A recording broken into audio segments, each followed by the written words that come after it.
And welcome back into the latest edition of the Blue Horseshoe Podcast. Ryan Hickey and George Bremer here with you. George, we are a week into free agency.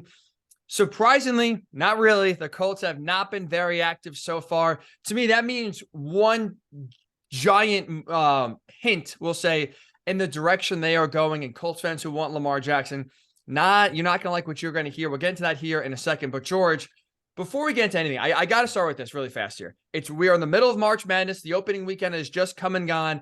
And you, sir, not only were covering history, witnessing history in the building in Columbus to watch Purdue go down to FDU, second ever 16 seed to beat a 1. IU fans, I know, I'm sure you're reeling. Purdue fans, you are especially reeling. George, I know it's going to hurt a lot of Colts fans listening to this that are big basketball fans, so I'm sorry to reopen a wound that maybe hopefully a few days afterwards was closed, but I got to ask, being in the building, witnessing history, what was that like? That was insane. I mean, I think probably a lot of it was what you would expect. The crowd got behind FDU really early, although because it was just in Columbus, there were a lot of Purdue fans in the building too. So it felt more like a high school game in that, with every basket, like half the gym was erupting, which was kind of a neat feeling because you basically had a huge Purdue fan base there that was trying to fire up their team. And then everybody else in the gym was cheering for FDU.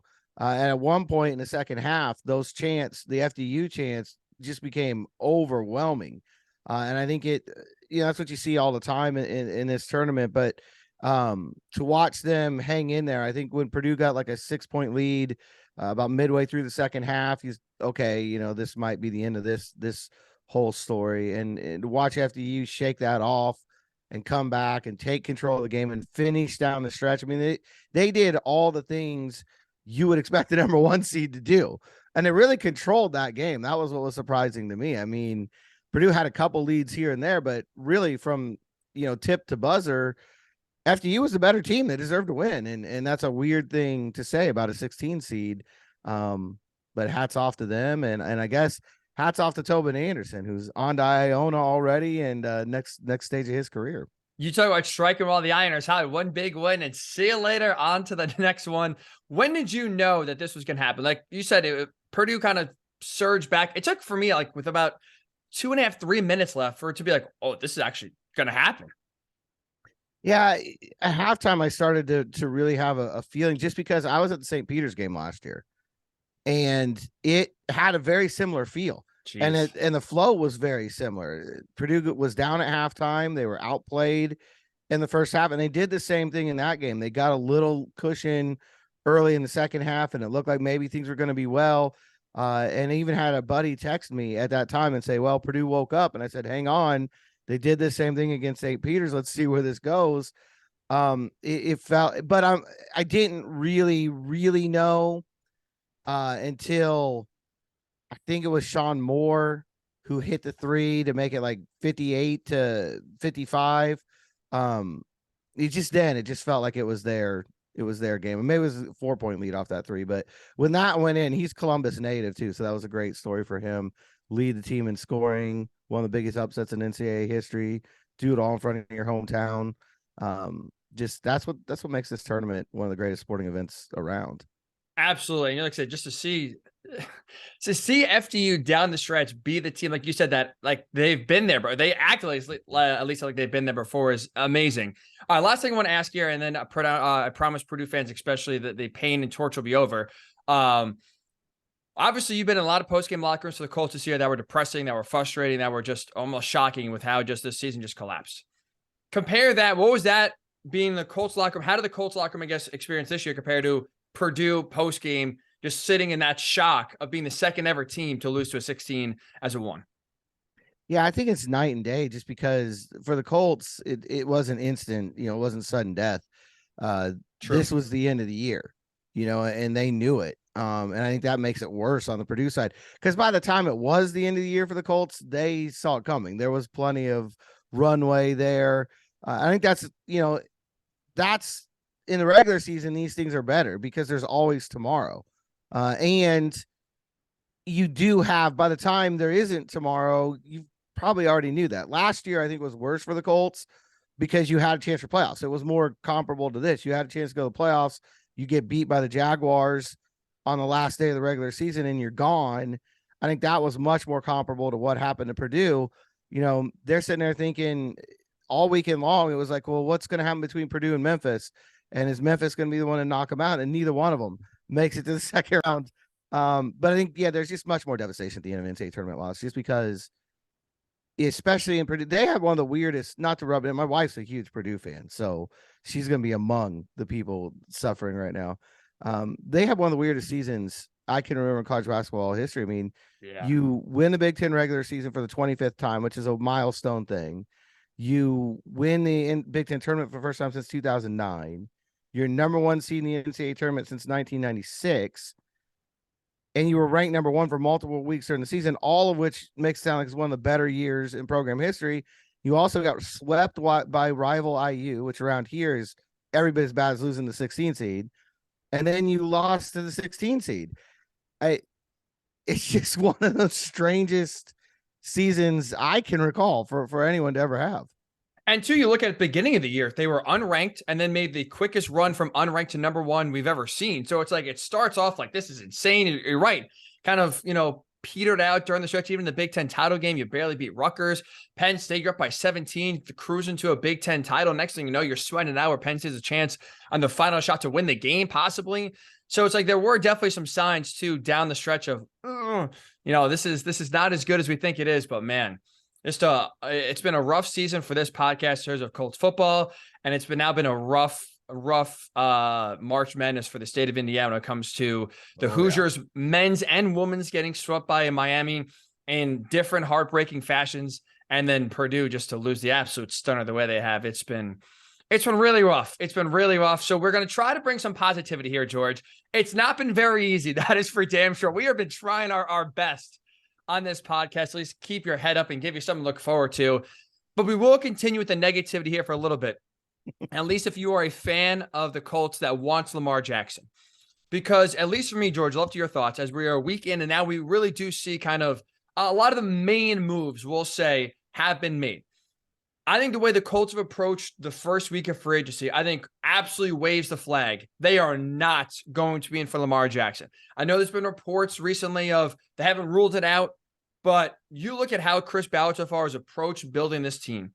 I think to me, this screams of a process that's going to be based around a cheap rookie quarterback compared to going all in draft pick wise, salary wise, to bring in a guy Lamar Jackson where you're trying to win now, because every single move the Colts have made for the most part have signaled they are not trying to win in 2023. They are trying to build for the long haul and have really stopped at the year-by-year Band-Aid approach. This is now going to be a true, I don't say rebuild, but they have, at least for the first time, it feels like in a while, George, kind of taken stock of where they are and are realistic in where they stand in an AFC. And that, for me, spells out not getting Lamar Jackson, not trying to go for another quick fix, even though Lamar Jackson is the most talented quarterback, obviously, they would acquire since Andrew Luck. But this does not signal a team and a GM that has his eyes set on acquiring a former MVP in, let's say, a month or so from now. How about yourself?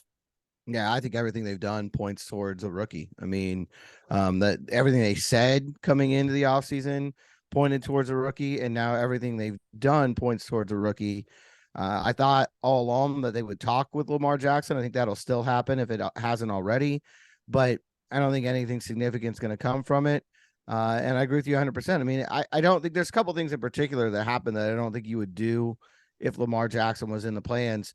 One is trade away Stephon Gilmore. I mean, right. if you're thinking that Lamar Jackson's on his way, and you're going to have, important games in January to play, you want Stephon Gilmore around, obviously.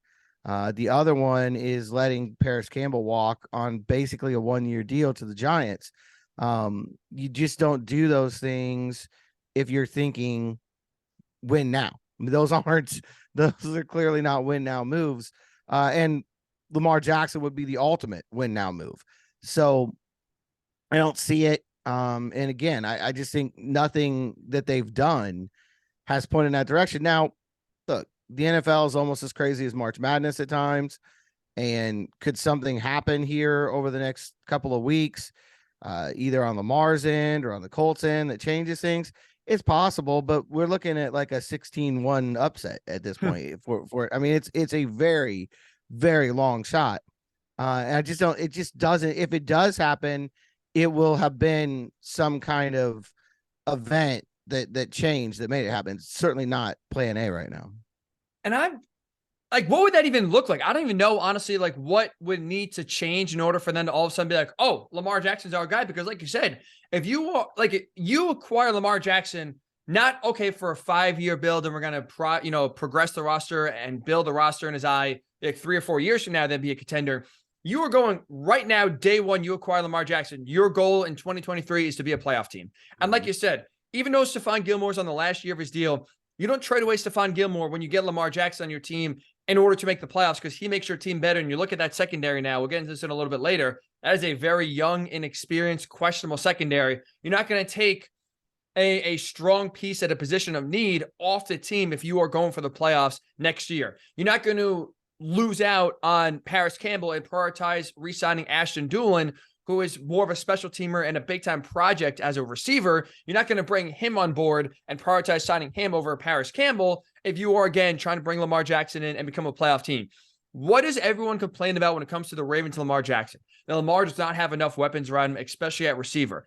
And now the Colts have, again, if anything, let some guys and let some talented guys go off the roster, and they have not made any sort of emphasis to building a playoff caliber roster for a quarterback of Lamar Jackson's stature, which again, we're going to talk about not getting enough help, and that's a debatable topic in and of itself in Baltimore. But the reality is the Colts are not doing anything and everything possible to give themselves the best chance of making the playoffs if they were actually truly interested in Lamar Jackson. And also too, George, like you look at what they would have to give up draft pick wise, salary wise. Salary, I think, is a bigger thing, because even though they do now have more cap space freed up after cutting Matt Ryan and making a few other moves, trading Stephon Gilmore, they still need a lot more salary space to create in order to bring Lamar Jackson to town, which would mean, again, shedding bigger contracts and shedding more talented players off your roster. I get quarterback is the most important position, but again, it's almost like in one way you're biting off your nose to spite your face, just to bring in a guy of Lamar Jackson's stature, but then also all of a sudden, at least for the first year, maybe the next 2 years, not having a playoff and certainly not a Super Bowl caliber roster surrounding Lamar Jackson. Oh, absolutely. And as far as what it would take to change that situation, I would think it would have to be after the draft. You'd have to go through the draft and get sniped on every quarterback that you could possibly think of that was on your list, and then have something happen, post draft where Jackson forces his way out of Baltimore, basically. I think that's really the only way it happens. And I would make that a real long shot, because even if those things happen, I still don't think the Colts would be at the top of the list of place for him to go. Even the Minshew move, which we'll get to later, it does not scream Lamar Jackson to me, because you don't need an experienced backup for him. Right. If you were bringing in Lamar Jackson, you could just as easily draft a rookie, in the 3rd or 4th round or later, and use them. Or you could even, Sam Ehlinger, honestly, is a perfect backup. Right. For Lamar Jackson. Kind of fits that mold of the offense you would play under Lamar. Yeah. So I don't even the quarterback move tells me that's not the direction they're going. And also, too, I think another thing that speaks to this is just the lack of aggressiveness from Chris Ballard this offseason, where, again, you get jumped by the Panthers to go to number 1. He has talked about those reports that he's not felt any conviction strong enough towards any one of the 4 quarterbacks, where he didn't feel that risk was worth it. So he didn't feel he felt it was too risky, I should say, to go up from 4 to 1 to control the draft. Well, look, I know Lamar Jackson is very talented. I know Lamar Jackson's won an MVP. There's also a lot of risk with Lamar Jackson as well, where if you look at a GM who is risk averse and Chris Ballard, or very calculated when it comes to making certain moves, Lamar Jackson doesn't scream the type of acquisition Chris Ballard would make historically. You look at how he's played in the playoffs, Lamar Jackson. He's been in 4 playoff games over 3 years. Lamar's not been very good. Even the one win they had over the Titans, he did not play well. I think that was in 2020, if I'm not mistaken. He has struggled in the playoffs. Not to mention the injury concerns, 11 games last 2 years, all coming, by the way, in important stretches in December and January. That doesn't, when you're giving Lamar Jackson all that money that's going to take, also, giving up 2 first-round picks, with the injury risk, with the playoff questions, it doesn't scream a move that Chris Ballard absolutely would be willing to make. No, I mean, it was always a long shot from that regard because it was never really a fit, and also we don't know, can the Colts even give a $230 million guaranteed contract out, with the escrow situation? That's another question. We don't really know. We may find out if they draft the next great quarterback. We may see it happen down the road there, but it didn't feel like this was the time for that to happen. But if it was going to happen, like you said, you would have seen a change in philosophy from the very get-go in this offseason. And it really feels like business as usual. I mean, to be honest, what we've seen so far feels like every other offseason around here, with the one notable exception you pointed out of them leaning more towards a rebuild than a reload. I think the biggest difference between this year and in the last few off seasons is that they don't seem to think that they're a Matt Ryan away from, a playoff run. But other than that, I mean, the acquisitions that they've made, they're all the guys that we described. I mean, I didn't know it would be Samson Ebukam, I believe is how you say his name. Ebukam, I think. Ebukam. I didn't know he would be the pass rusher, but if you go back a couple weeks when we did our free agency preview, he's the guy I described, somewhere in that 27-year-old range, showed some flashes, not a big signing, but somebody with upside, somebody in that Danico Autry mode. It's been business as usual so far for the Colts, and Lamar Jackson is not business as usual. So, the outside shot that it was ever going to happen, it would have required a complete and utter change from day one. And that the fact that didn't happen is only more proof it's not going to. Right. I totally agree. Let's talk about business as usual this offseason, because if we go back to our free agency preview pod, this was before the Panthers moved up to number one. At least I was in the thought process that the Colts absolutely eventually would trade up to number one, which is why I thought with Chris Ballard losing, at least a few, key marquee draft capital or draft picks, he'd be more active in free agency than the past because you'd have less picks to work with. Obviously, as we know, you get jumped. The Panthers are number one. You don't lose any draft capital. And now we have seen, like you said, business as usual for the most part, where they re-signed guys at EJ Speed, Tyquan Lewis, Tony Brown, Ashton Dulin, all the small deals, all, in terms of years and money-wise, nothing splashy whatsoever. You signed Matt Gay, which, again, go figure, just like we thought, George, the biggest free agent signing so far, we'd be talking about Matt Gay for the most part and Samson Ebukam. But you signed Gardner Minshew, and not surprisingly, you lose Bobby Okereke, Brandon Faison, and a little surprising, Paris Campbell goes out the door. But again, when you look at the history of Chris Ballard, how he's approached free agency, for the most part, it's about the same. Is that the right, I'll ask you this way. Do you actually feel hope coming out so far the first week of free agency that maybe, although the moves are not there and you don't feel good about this roster, and like I said, I think you're right, this 2023 roster so far is worse than 2022, I at least believe that there's hope going forward here, because it feels like for the first time in a long time, the Colts have actually identified where they are and been accurate about that. They have tried for a few years to, again, think they're Matt Ryan away, think they're Carson Wentz away from being in that upper tier of the AFC and being a legitimate playoff team. And obviously we know that is just totally flamed out and totally wrong. This is for the first time in a long time, even though Chris Ballard has not changed his approach, it feels like some of the moves he has made, especially the Stephon Gilmore trade, he has identified for the first time in a while that we actually are not very good. And the best direction for us is to peel back and not tear it down per se, but we're not going to make a lot of those veteran moves because we are not, a Stephon Gilmore away from being a playoff team. This feels like, at least for the first time in a long time, off-season wise, the Colts at least understand where they are. And I think part of getting better is understanding who you are. Yeah, I think there's something to that. I mean, we talked about that in the post-game pod after the loss to the Texans, that they needed to take a look in the mirror and, really reevaluate where they're at. I probably would have liked to have seen a little more of a teardown, in all honesty, because I don't know that they've gone far enough. I just don't feel like they've changed much of anything right now. It's just the same. You're basically in the same boat you've been in, but you've just taken your approach that you used with veteran quarterbacks to the draft. You're just going to wait and see what you get, and take the leftovers, for lack of a better word, and then try to, go forward with that. But I think to me, the concerning thing about this offseason is there's no clear direction. other than that it's a rookie quarterback. But they haven't torn down enough to really be a rebuild.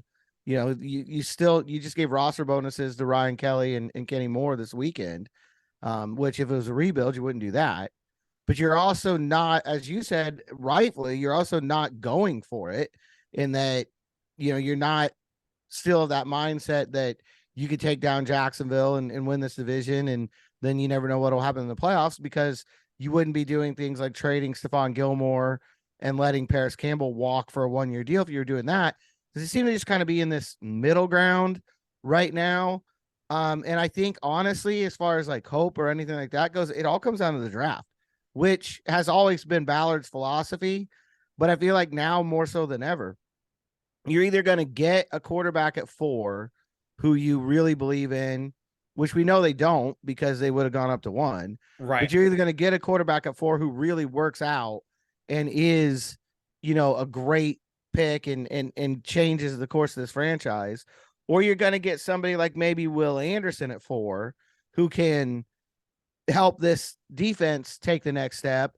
And then you maybe end up with somebody like Hendon Hooker in the 2nd round. If those kind of things happen, then I think there's hope, because I guess to me, long story short here, the quarterback position is still a mess and there's still no clear answer there. And until that happens, there's no one in the NFL can have hope until you have that quarterback situation in a comfortable spot. And so how that turns out in the draft, that's when I'll judge, you know, whether or not this offseason was a move forward. Well, here's, I guess, what I'll say. So you mentioned the roster bonuses, and that's important for Kenny Moore and Ryan Kelly. Do you think that precludes them, though, from moving them? Because while you're right, and really Stephon Gilmore was the only move they made that was a little surprising, we'll say, in terms of a trade. I think come draft time, I think we'll see them be more active in terms of trading a Kenny Moore, in terms of trading a Ryan Kelly. I don't think, because we didn't see in the first few days, that means that they're going to be on the roster in 2023. Do you think this roster bonus basically prevents them from being traded? No, I don't think so. It's just one of those things that if you were totally bought in to a remodel, you know, and an extensive one, I think you would have just let them go. You would have had them shop during the entire offseason leading up to free agency. And then as soon as free agency hit, you would just put them on the street. The fact that they didn't just tells me that it's not, I guess, for me, it's everything here is like a contradiction. And that's what, there's no clear direction. There's no clear conviction about what they want to do this offseason. You know, as we talked about before, you go and you sign Matt Gay, which isn't a big deal. I mean, it is because it's the biggest deal a kicker's gotten, but it's what, $5-6 million. It's not going to prevent you from doing anything else. It's not the kind of move that, you know, oh no, you signed Matt Gay and now you're not in this market or that market. But it was an aggressive move. It's the kind of move you would make if you thought you were playing in January, because that kicker can come in and win games for you at the end when they matter. But then everything else you do this offseason is a complete opposite of that. You know, especially the Gilmore move, which is clear on the other side.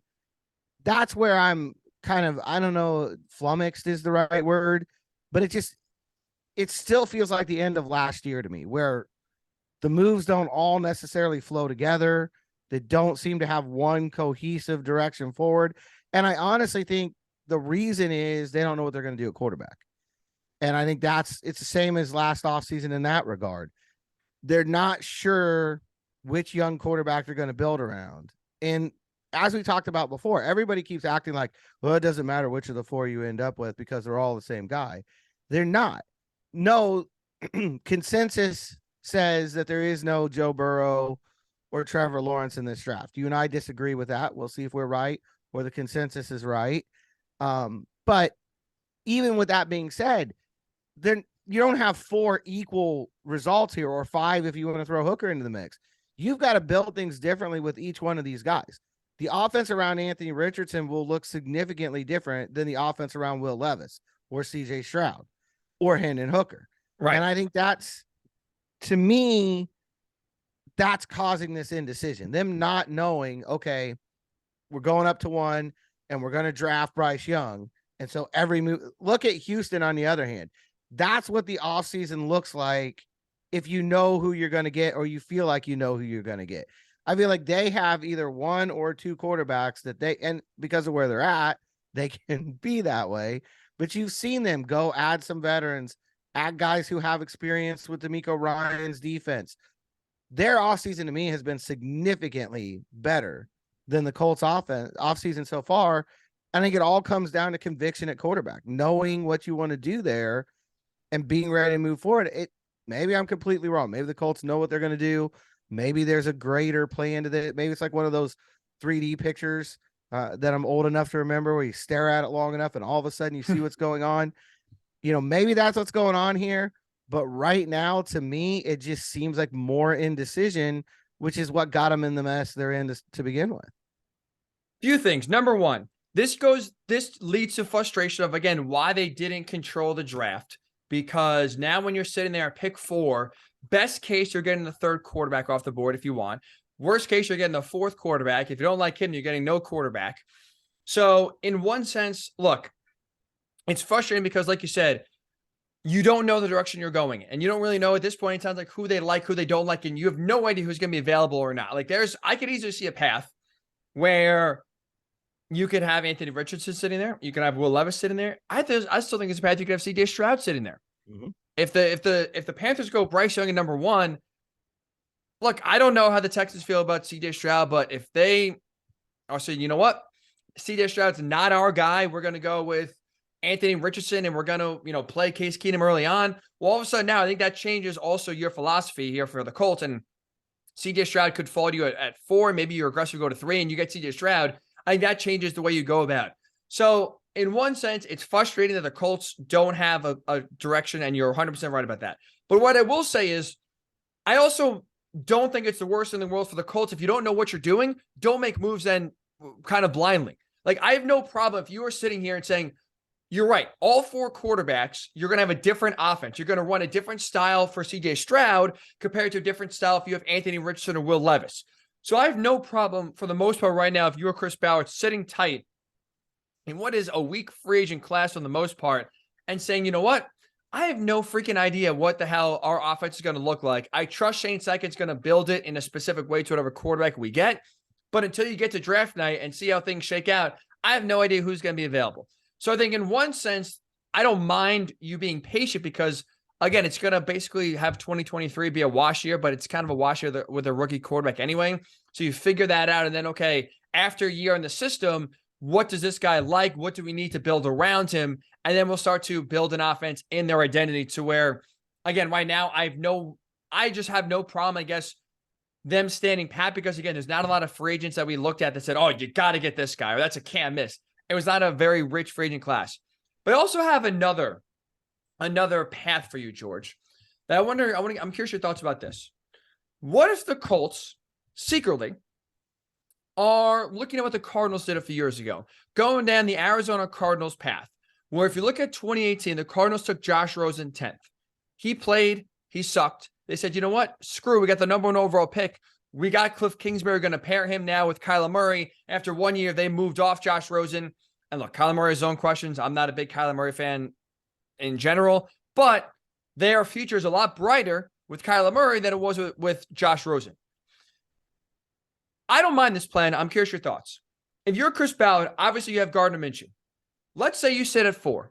Let's say Anthony Richardson is there or Will Levis is there, and you take one of those 2 guys at pick 4. I would presume 95% sure they're not going to play. If they play, maybe it's a Patrick Mahomes situation like Patrick Mahomes did in week 17 when he played the last game of the season for the Chiefs when they had basically the playoff spot locked up. Let's just say maybe Anthony Richardson plays the last game or 2 for the Colts, but for the most part, it's developmental. And you suck because this team is not very good right now. And you're sitting there at pick 2, maybe pick 1. You tanked, but you didn't go into the season with the intention of we're going to tank to get Caleb Williams. We're just going to roll with the roster we have. We'll let Gardner Minshew play out the string of the season. And then we'll see how Anthony Richardson develops in practice. If you're the Colts, and I think that point next year, if you're sitting there at pick 1 or pick 2, and you could have either Caleb Williams or Drake May, or if you don't like either, or you're sitting there at pick 3 or 4, you don't have access to either, 2023 is now wasted in a sense because you still have Anthony Richardson developing. You can kind of see how he does in a year or so. I think that, honestly, George, might be the best path for this Colts team going forward. Draft Anthony Richardson or Will Levis. See how they develop in practice. I get you're almost in a way wasting a top 4 pick because it's basically, we'll see what the hell happens. I don't have high hopes, but we'll see. And in a year or so, I know it's tough because it's only practice. See how they develop. And if they don't develop to your liking, kind of do what the 49ers are doing and say, you know what, screw it. We have no real allegiance and we're going to take the best quarterback we can. And not that they have moved off Trey Lance, but they're not exactly married to Trey Lance. If you have a chance to get Caleb Williams or Drake May next year, I think you go after it. What do you think about basically mirroring what the Cardinals did a few years ago, where you take a chance on a quarterback, see how it goes, and if it doesn't go well, you could be sitting with basically, an even better pick in 2024 to get maybe the guy that you're looking for? I like that theory. I like the plan, and I do think I think there's 2 best case scenarios for the Colts going forward. One is that Carolina takes Bryce Young number 1 and CJ Stroud falls, and the Colts get CJ Stroud and they build around him. 100% agree. The other one is going the route that you're talking about. But to me, I wouldn't use 4 on quarterback in that situation. I would go with either Will Anderson or Tyree Wilson, and solve that pass rush problem, which is almost as big an issue, and would also help this team in a lot of ways moving forward. And I would do the exact same thing you just talked about, but I would do it with Hendon Hooker. And maybe I go late in the first round to get him, so I've got the 5th year just in case I need it. Or maybe I don't. Maybe I hang out at 35 and believe he'll be there. But I think that's the route I would go, because he's probably not going to play at least the first month of the season. I think that conservatively, that's at a minimum. And then you have enough time to evaluate him and see where you're at. And if things work out, great. You got a steal. I'll straight up say I would have had him as my number 2 quarterback in the draft if he was healthy. If he was healthy, I would have gone Young, Hooker, Stroud. So I would be all in on getting him, buying low on him, evaluating him, seeing where he's at. And then if you end up, in that situation you're talking about at 1 or 2, you can move on. You haven't invested very much comparatively in Hendon Hooker. And you're in a good situation because if he works out and you still get Caleb Williams or Drake May, then you could, have a good backup for a couple of years and then flip Hooker for, other picks that you need. But if he works out and you're still, say, a top 5 pick, then maybe you add somebody that I think would make Colts fans hysterically happy, like Marvin Harrison Jr., perhaps. To me, that's the move forward. In my mind, if I'm in Chris Ballard's seat, I'm coming out of that draft with either CJ Stroud or Hendon Hooker. I like I'm with you in terms of the plan, because I think what Chris Ballard at this point, again, the Colts are kind of stuck, right? Like I said, they don't know what quarterback right now, at least we leave on the surface, what quarterback they truly like, if they have any conviction towards any of the 4. And so I think the thing you want to avoid is a repeat of 2022. And here's what I mean by that. When they got jumped by the Panthers, to me at least, it felt like that back half of 2022, the embarrassment, the entire Jeff Saturday saga, the embarrassing losses, the different ways they lost, it all kind of made that embarrassment, all that suffering, almost not like almost irrelevant, like worthless, because it didn't result in the number 1 overall pick. It's not going to result most likely in the quarterback they have number 1 on their board, because now, again, we're talking about getting at best a 3rd best quarterback. Unless I have Anthony Richardson number 1 and they are head over heels and think everyone else is missing something and that's their guy, maybe. But the reality is, again, they are allowing at least teams to draft for them instead of controlling the draft. So to me at least, I feel like 2022 is a waste just because it's not going to result in at least you controlling your destiny. Now, if you go into 2023 and it's going to be a bad year, and again, everything points to being a bad year, which I don't think that's the worst thing in the world, you just don't want 2023 to be worthless. And the way 2023 is worthless is if you if you finish at pick 3 or 4 and it's Drake May, it's Caleb Williams, and there's really no other 3rd quarterback that pops out that you said, oh my God, we got to have him. And the teams that picking 1 and 2 are taking quarterbacks and you're screwed. Like, that's to me how you waste 2023, which is why I would absolutely go against, at this point, the philosophy that I've talked about and where you just don't take a quarterback to take a quarterback, I think I would, whether it's Anthony Richardson at 4, whether it's Hendon Hooker in round 2. I think you need almost a contingency plan to where you got to assume Gardner Minshew is going to start majority of the year.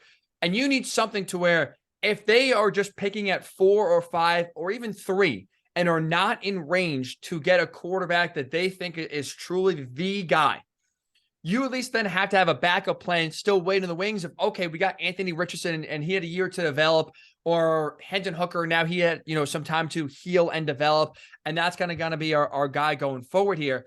I just think you need some sort of contingency plan to where if you're going to be bad in 2023, you just can't run the risk of putting all your eggs in getting the number 1 or number 2 overall pick, not getting it, and now sitting there going, what the hell are we going to do? Like, don't be the Jets, basically.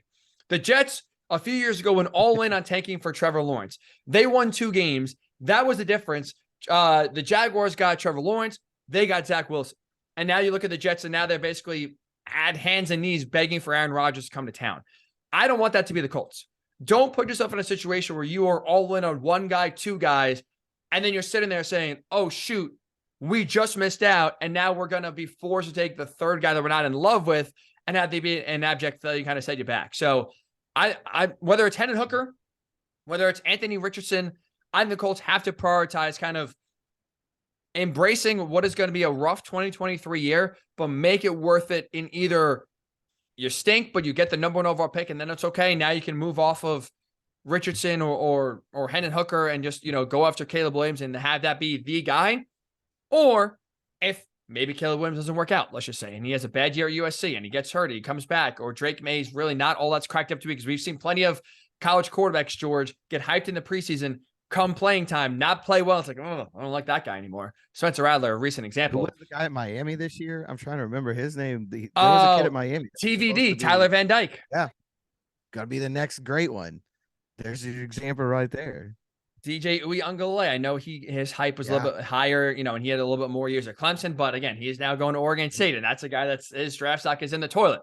So we've seen plenty of draft stocks. Matt Barkley going back to USC. I mean, this is going back a while ago, but that was supposed to be the presumed number 1 overall pick. He goes back to USC, and it's been basically an afterthought ever since. So there's a world we live in where Caleb Williams is not cracked up to be the guy. Drake May is not cracked up to be the guy, and next year's quarterback class is kind of disappointing. But at least if you have a guy and you think that in a few years could be worth it in Richardson or Hendon Hooker, at least you have a backup plan there and you make 2023 worth it. And like I said, and then you have a top 5 pick that you could surround them with a receiver with. I kind of do the Bengals did with Joe Burrow. You pick high, and you start to develop them or surround them with talent and then go from there. So I think if you're the Colts, that's got to be the plan now going forward. And that's part of the reason why I'm not that upset or frustrated with Chris Ballard kind of sitting on his hands for the most part in free agency, not making any sort of moves. And I think I would argue that the Gardner Minshew move points to the Colts thinking this way. If you look at that contract and the way it's structured, it's not big money either way. I think it's $3.5 million guaranteed. And I think it's like 5.5 even with the incentives. But when you go get him and you put the incentives in, to me, it does scream that you're taking a quarterback that you think will be more of a project.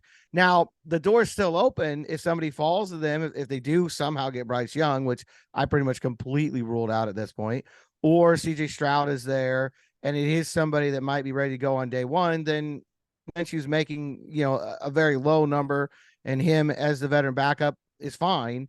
But I think the way that contract's structured does lead you to believe that they're looking at the possibility of developing a rookie this year and having Minshew's entire compensation package right now is tied into how much he plays. Easy for me to say, which I think is telling. I think in my mind, that's the way they're heading. And it's the way they should be heading, whether it's Richardson or Levis, or whether it's Hooker, or whether it's somebody like, I think his name Tyler Bagent, the Division II quarter. I don't know who it is that they love. But it does feel like that's what they're preparing to do. And I think they're right in that regard. For me, it's hard. In many ways, they lost the benefit of the doubt last year. It's hard now to say, well, just be patient, see how it plays out, trust in the process. I don't think you can do that right now with their track record. Doesn't mean it won't turn out well. And I do think, the draft, that's why I said once the draft comes and goes, I'll have a much better take on this offseason, because at that point, you either got a plan at quarterback that is clear and you understand what they're trying to do going forward, or you don't. And to me, that nothing else matters. I mean, it's as simple as that, honestly. You either have hope for the future at that position, or at least a clear path forward, or you don't. And that the entire offseason hinges on that. Agreed. And like I said, for another month or so, we won't really know the true direction. I guess what I would say in terms of losing the benefit of the doubt, here's, I guess, all I'll say about Chris Ballard. And again, not trying to be, a Chris Ballard sycophant, but I'm just trying to be realistic. And again, I was devastated when they did not trade up to number 1 and the Panthers jumped him. Since that, though, if we just accept that reality, they're not going to trade up, they're not going to get the quarterback they want, it's a mistake. But now they have to basically move past it. It's okay, how can we get better from here? I just don't know what else the Colts could have done this offseason in terms of moving past getting jumped for number 1. Now it's they're stuck. They are truly stuck. And that's part of the frustration of just there is no light at the end of the tunnel. There's no real easy direction. Oh, this is now the plan. We both believe it's still going to be rookie quarterback, and the moves they have made hint, and I think, scream rookie quarterback. But it's also what rookie quarterback are they going to take? And then part of that in taking a rookie quarterback, because they're all 4 are different in how they run the offense, you can't really build a team until you know who's going to play the position. And that's part, why you brought Shane Steichen in here, because he's going to run a specific offense for whatever quarterback they bring in. So part of that frustration is, even if they were up to number 1, if they don't really have any conviction now, and you hear the way the Panthers talk about having conviction about multiple guys and not really separating anyone, the Panthers right now don't know who the hell they're going to take. So it's even in a way for them tough right now to build an offense, because you don't even know who you're going to get. So yep. I guess right now it's just, I just don't know what else Chris Ballard could have done. Again, outside of trade up to number 1, at least to make you feel any better, which is why I get it. In a sense, it's disappointing, but also at the same time, it's I don't want him overpaying for veterans, especially in a veteran free agent market that's not very deep and not very talented. So would Orlando Brown would have been nice and adding, some stability offensive line? Yes, that was my pipe dream. Obviously did not come to fruition, came nowhere near coming to fruition. Otherwise, there was really there's no receiver out there oh, gotta have him, can't miss on him. There's no, edge rusher that's must have instant, success, if you will, instant oatmeal in terms of, getting now legitimate pressure on the quarterback. It sucks. It really sucks. This team has some talent in some areas and some good young foundational pieces, also extremely flawed in others. We have no idea who the hell the quarterback is going to be. There's no clear direction. And it's very frustrating when you don't really know what you're doing. I think the only thing we can confidently say at this point is Lamar Jackson is out. And I feel pretty confident that they're going to get a quarterback, either at pick 4 or in the second round. I feel pretty good that we will have some sort of young quarterback in the Colts system here in their quarterback room at some point in about another month or so from now. As it's the 21st, we have just about a month and a week, 5 weeks or so from the NFL draft. But it's maddening. Let me ask you this, but sorry. Absolutely. No, I was gonna say absolutely. I think every one of your points is fair as far as the offseason goes, because I agree with you on all those fronts. I mean, I don't know that this was they didn't have a lot of money to begin with. And I don't think this was the offseason to go running in there and spending a ton on a lot of guys. It wasn't a really strong free agent class to begin with. I don't think they're done. They'll still add some offensive line pieces. There'll be some other things here. Maybe there'll be a slot receiver, maybe not. There'll be some other things. There just won't be massive, splashes, obviously. I think for me, though, again, the whole thing comes down to quarterback. And it's been that way.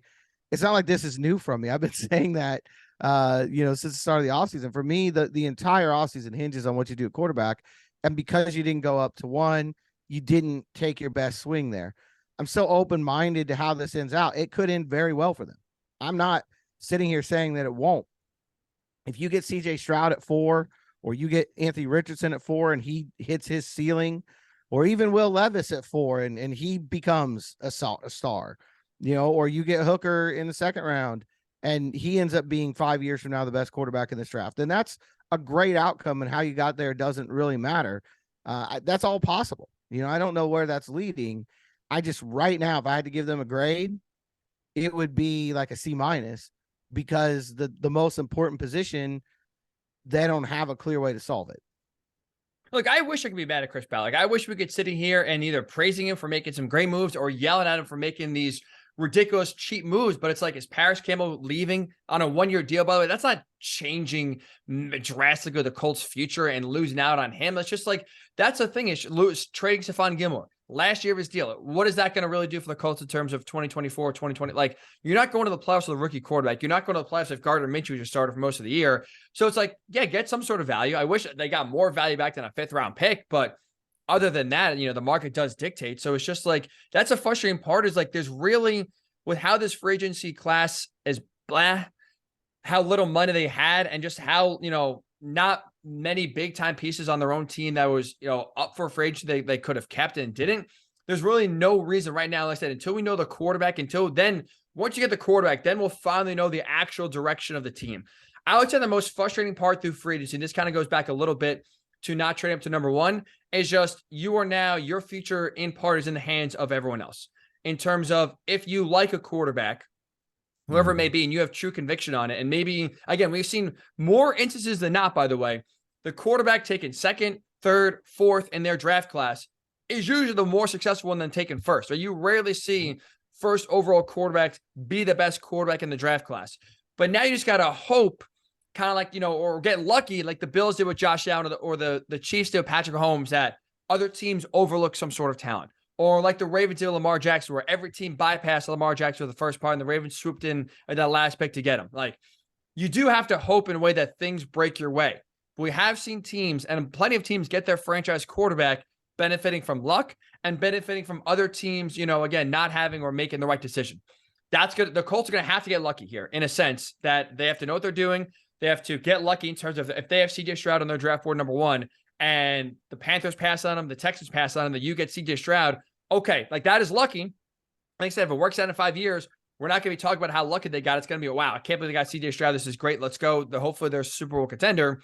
But there is some luck. And obviously, again, from there, just getting them, then obviously you have to develop them. But that is, for me, at least so far, the frustrating part of this is such an important offseason. I just don't like banking on luck and hoping that 2, maybe 3 teams don't eventually take the quarterback that I think that you eventually, I think their big board will form, and they will have a guy they feel strongly about. I just got to hope that, 2 teams in front of them, maybe 3, don't take them. I just don't like that plan of hoping your guy is still there at maybe 3 or 4, instead of being aggressive and going to get him, and for certain making sure they are there and controlling your own destiny. Let me ask you this, George. That's why I compared it to what they did with free agents earlier. I mean, to me, what they're doing in the draft now is the same thing. It's the same process that led to, Phillip Rivers, maybe not quite that one, but certainly to a degree, definitely Carson Wentz, definitely Matt Ryan. This same process, you just applied it to the draft. I will say this: if there's any direction, if there's any clear through line right now, and it's all in between the lines of what you're just saying, they are banking on Shane Steichen at this point. It's their whole goal right now is bring in this young guy. You're going to get somebody with traits one way or another. What those traits are will be different. You're either going to have a cannon arm and Will Levis. You can have a quick processor, which is what Steichen seems to want with CJ Stroud, or you're going to have an absolute freak in Anthony Richardson. However that turns out, you're banking on Shane Steichen. And I think that's the one sort of easy thing to pinpoint with this offseason. As much as there's a nebulous kind of mess going on out there, that's the one thing I think that I feel strongly I can say that there's a lot of conviction on right now, is that they believe Shane Steichen will take whichever of these guys. It's another reason why, and I keep going back to this guy. It's another reason why Hendon Hooker might not be the worst possible outcome here, because I think there's plenty of talent there, and if you're banking on your coach to develop the quarterback anyway, why not go with the guy whose stock is low right now, but could end up being the best buy of this draft? Get some value. Get some value of that second round pick. That's for sure. Pick 35. Let's play a quick game, George, over-unders. I want to ask you 2 questions when it comes to Gardner Minshew, the only quarterback we know for sure will be on the Colts roster in 2023, and at least we'll get some playing time. So obviously they signed him. What % chance would you put on Gardner Minshew starting week 1 for the Colts right now? Oh, 95. I mean, I really feel like it's going to be him, unless Stroud's the only guy I think that they could end up with who could beat him out. I was going to week say one. 85, and I thought For I was week going to be one. higher than you. I'm with you. It's basically a lock, unless you get lucky and the Panthers pass on CJ Stroud, the Texans pass on CJ Stroud, no one trades up, or maybe the Colts are aggressive for once and trade up and get CJ Stroud. Unless it's CJ Stroud, because I'm with you. I think Bryce Young at this point is long gone. One or two, Panthers or Texans, he's going there. CJ Stroud's the only other quarterback that would be drafted that would start week one. Otherwise, I'm with you. It's percentage game, Richardson, Levis, Hooker. Those are the three most likely options. And none of those three guys are starting week one. So I'm with you. I would put it at 90%, 85, 90%. You're going 95%. I'm with you. It's basically a lock. Okay. So we both think he's a lock to start week one for the most part. Question 2, over under 10.5 games Gardner Minshew starts this year for the Colts. That one's really hard because it's going to matter so much on who the guy is. I am going to go under for the simple fact that I don't think they're going to be very good. And so I think the pressure to get the rookie out there is going to come faster. Even if Minshew's playing decent, if the team is struggling, I think there's going to be a call, maybe even from the owner's box, to see what they've got in the rookie. So I'm going to say 8-ish, somewhere in there, somewhere around mid-season. But that I would go over. If it's Hooker, I might go over because he might not play till the final month of the year.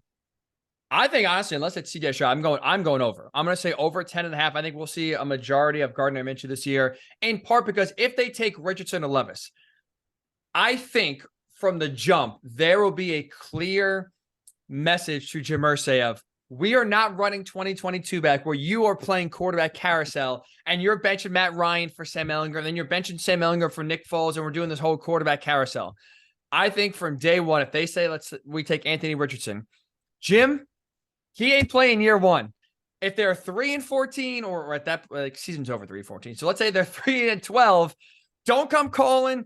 Don't be trying to make any moves to put Anthony Richardson in. We are keeping him on the bench for the entire year. He ain't playing, or at least he ain't playing till, let's say, Christmas, which again would be over the 10.5 games. I think if you're Chris Ballard, and I think Jim Irsay would be on board and at least cognizant enough to recognize this, he, I think, would be okay, or at least be or allow the Colts to draft a project quarterback and sit them for 80% of the year bare minimum, depending on who it is. So I would say definitely over 10.5 games for Gardner Minshew. Again, the only real way that doesn't happen is if he gets hurt, obviously, or if they do go CJ Stroud again, small chance that CJ Stroud falls to 4. I think that's your starter from week number 1. And that's, again, where you see Minshew on the bench for the most part. But like I said, the 3.5 guarantee, which is not a lot, but the incentives, I think, show you, and the Colts have in mind, they're going to play Gardner Minshew. I think they're going to play Gardner Minshew a ton.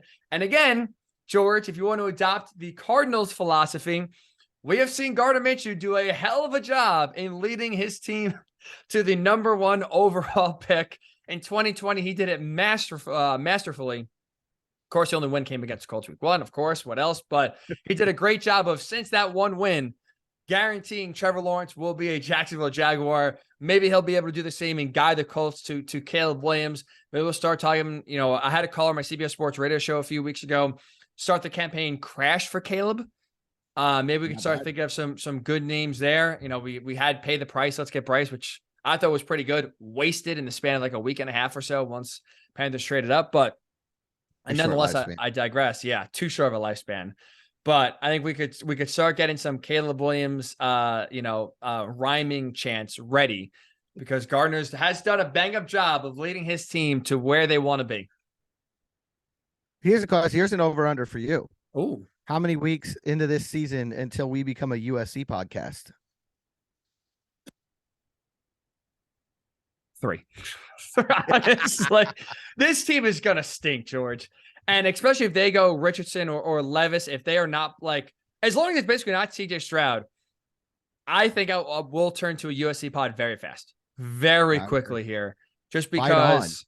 Fight on. Oh, as a Notre Dame fan growing up with my entire family, Irish Catholic, hope they're not listening, but that was you're gonna get this curse word saying fight on if they hear that. But boy, oh boy, it could absolutely be worth it. Absolutely be worth it. You gotta be careful. You could get kicked out of the family. Well, thankfully, my immediate family, since I went to Penn State, now they're all Nittany Lions fans. So I've converted them. We're good there. So now the USC hatred has dropped a little bit. My aunts and uncles, not so much. Hopefully they're not listening, but if they are, it's all for the good of the pod. That's what we're going to say. Well, what about you, George? What are you going to say? You going to give it 7 weeks here, or are we going to say week 1? We're going to be, actually forget that. Week 0, Labor Day weekend. Let's start watching some USC. I'll be watching USC all year. I'll be honest with you right now. I'm gonna watch a lot of USC. I'm gonna watch a lot of North Carolina. That's my prediction. But I'll go 4 just to be different from you. I'll give them a month before I start to lean heavily into the USC pod. But yeah, I mean look, things could go really, really badly this year. There's no question about that. I think we're both on board with that. It could be a really slow start, and if it is, there's going to be a lot of talk about what's next. So we'll see how this turns out. We'll see where it goes. Probably listeners out there saying you're crazy. Anthony Richardson's the future, and they might be right. That to me is the most fascinating element still left in this. I saw a tweet earlier today, and I think it was Mel Kiper, somebody at ESPN putting it out. It said Anthony Richardson will be the best quarterback from this draft. And I thought you could send that same tweet out about 5 guys, and it's equally possible. That to me is the fascinating part about this whole outcome. We all have our own opinions. We've made ours clear on this pod. This could go so many different directions. And like you said, the Colts right now have to hope they get lucky and they get the guy who does end up being the best quarterback from this draft. Look, here's what I'll say about Anthony Richardson at this point. We've had we've had our concerns, to say the least, about Richardson. And you watch anything at Florida, there's some good, some bad. It's equally concerning as it is positive. But I want to take something that you said before I think is interesting. And I think, again, part of the reason why I changed my philosophy a little bit when it comes to a quarterback and just taking one for the sake of taking one. But I think if Anthony Richardson is there, you don't have to trade up. I think if you don't love him, I still think it's worth taking, because it goes back to what you said. Right now, the Colts are banking on, the biggest thing they're banking on is Shane Steichen. And I don't mind, you hired him. I think this is a guy that has shown you he has been able, wherever he is, whatever kind of quarterback he's had, been able to have and show success with each and every quarterback. So even if right now you don't love Anthony Richardson, even if you have in the back of your mind, we're going to take Richardson, and there's a chance he may not play a game for the Colts, I still think it's worth it, just because, again, if you get where you are and you're sitting there next year, pick 5, and you're out of the Caleb Williams sweepstakes, but you have Anthony Richardson at least waiting in the wings, I think it's a good risk to take, because you're more gambling on Shane Steichen than you even are on Anthony Richardson, because I think you're giving Shane Steichen the benefit of the doubt of basically saying, I believe you can get what is this Mustang that is right now just a wild horse, and you can get him and break him into being a serviceable. I'm watching Yellowstone, if you couldn't tell. So now that's, I just started. So it's like one of the first episodes is they get a wild Mustang, they bring him in. Now they're trying to, train him to kind of be like a workhorse on the farm and ride him and get him. Is it broken? I think the term is broken in. So it's the same thing, right? Richardson has all this power, all this talent. Now you got to mold him into being a legitimate franchise quarterback. I think the gamble is worth it on Steichen, again, to show faith that you think he is the right guy to develop him. And again, if things go sideways, I get it's a wasted pick at number 4, but you are then sitting there with a year later with a contingency plan of, oh, hey, we got Caleb Williams winning the wings, we're good to go, or Drake May. Not all is lost. I think also one thing we lose when it comes to quarterbacks, George, now is the fact that, we always think about, you got to have the one guy, the guy. Also, I don't think it's the worst thing in the world to kind of throw as many darts at the board and see what sticks. Look where Shane Steichen came from. I know he wasn't there when the Eagles drafted Jalen Hurts, but when they drafted Jalen Hurts, the Eagles did, there's not a thought in the world that Carson Wentz is going to flame out. And I'm sure the Eagles thought, you know what, we'll just get a backup and we'll just kind of maybe, use him as a gadget guy and just kind of see what happens. But it was more about Carson Wentz missing maybe those 2 or 3 games a year that they were ready for, compared to him flaming out and just being a total dropout. But the Eagles were ready and just kind of took another shot at the board. And all of a sudden now look at that. They have a quarterback who just led them to the Super Bowl, who's now their franchise quarterback. So I don't think it's the worst strategy in the world to throw a dart at the board at Anthony Richardson, see what he develops. If he doesn't develop at the pace you like, or even if he does, but you like so far the way that, Caleb Williams looks and you're sitting there, pick 1 or 2 and you can get him, go for it. Trade Richardson. I think it's no harm, no foul. I think at the end of the day, George, if we're sitting here 5 years from now, whether it's Richardson, whether it's Caleb Williams, what's another quarterback? If you were sitting here 5 years from now and said, okay, we got our guy, I don't think the process matters on how you got him as much as the results in the end. Chris Ballard's a process-oriented guy. I think for this specific quarterback case and where the Colts are, I think you throw process out the window, and now it's about results, which is why I would take a shot at Richardson and then see where next year lands. And then if you got to take Caleb Williams, you take Caleb Williams. But if not, you hope he develops. I do think that's kind of where you do see the rare instance of results mattering more than process. Absolutely. And that's all. That's what this entire thing comes down to. I mean, I keep saying that again and again on Bob, but to me, it's all about where are you at 5 years from now, and have you solved that quarterback position? If you did, everything else that happened this offseason doesn't matter. And if you didn't, then probably everything else that happened this offseason doesn't matter because you're still trying to find the quarterback. So, yeah, to me, it's as simple as that. Whoever it is that you want to bank on, and I think you're right. You're not betting on the quarterback as much as you're betting on Shane Steichen getting them to the top level. So whoever that is, you bring in the quarterback, you let him do his thing, you build around that guy, and you see where it goes. I think it's going to be rough in 2023. I really do. No matter who's there, even if CJ Stroud falls to them, I think it'd be a rough season in 2023. But the most important thing to me about this season, the thing that makes it worth it more than even, where they end up in the draft next year, is getting that quarterback on the right track, whatever that takes, getting them taking steps forward, getting them in a position where they can be successful in 2024. That's what 2023 is all about in my mind. I agree. Two quick things here before we get out of here, George. Number one, I was just looking at USC's schedule, see if we get any early big-time matchups. Their out-of-conference slate is not great. They play Notre Dame every year, but that's later in the season. They do play Week 0, San Jose State, August 26th. So we may have a split Blue Horseshoe pod, maybe George live from training camp. Maybe we'll make a trip out there to LA. We'll do a live Caleb Williams scouting, but that could absolutely be a USC Colts pod in 2023. That's for sure. The other thing, George, we have some breaking news. Chris Ballard has made a move. A wide receiver move. They have assigned Bills wide receiver Isaiah McKenzie. Now, I've not seen any details on the contract release, but he has, at least his agency has put out, he has officially signed with the Colts. 4+ years of the Bills, 137 catches in his career, 11 touchdowns. Not exactly maybe the answer you're looking for, more again of a rotational depth 3 or 4 receiver. But again, very limited free agent market. There's Chris Ballard picking up another guy off the scrap heap. Filling some of that hole left by Paris Campbell. I think you at least have a guy now, aside from Ashton Doolin on the roster, who can do some of the things that you want Paris Campbell to do in your offense. So you have a slot receiver. I think that's an important element in all of this. I see the slot receiver in 5 years from now. No, but like I said, he does fill a need, and I'm assuming, without seeing any of the contract details yet, what happens when you assume, George. I'm going to assume he's cheaper than what the Giants gave Paris Campbell. That is for sure. So that is our week into free agency Blue Horseshoe pod right here. We appreciate you listening. Make sure you check us out on YouTube, the Blue Horseshoe Pod. Make sure you check us out wherever you do get your podcasts. We are the Blue Horseshoe Pod with the bright blue logo. It's a little confusing. I know we've kept the name when we went from Odyssey now to where we just are right now. So there are 2 podcasts when you type in Blue Horseshoe Pod. Bright blue pops out, easy to see, can't miss it. That is us. So make sure you subscribe and download to that feed where each and every episode will be uploaded. So moral of the pod, George, is this. If you can boil it down to 30 seconds. Colts are going to be really bad in 2023. I think no matter whether it's in the first round, second round, you got to draft a quarterback here. It's going to be rookie quarterback, and Lamar Jackson ain't happening. Is that fair to say? I think that's fair to say. We'll see. These NFL seasons takes all kinds of twists and turns. We'll see where we're at, a few weeks from now. But as we sit here right now, that's my take 100%. Purdue fans, IU fans, I'm sorry we cannot ease the pain from this past weekend with your basketball teams, because the Colts are not really doing much right now to give you any sort of hope.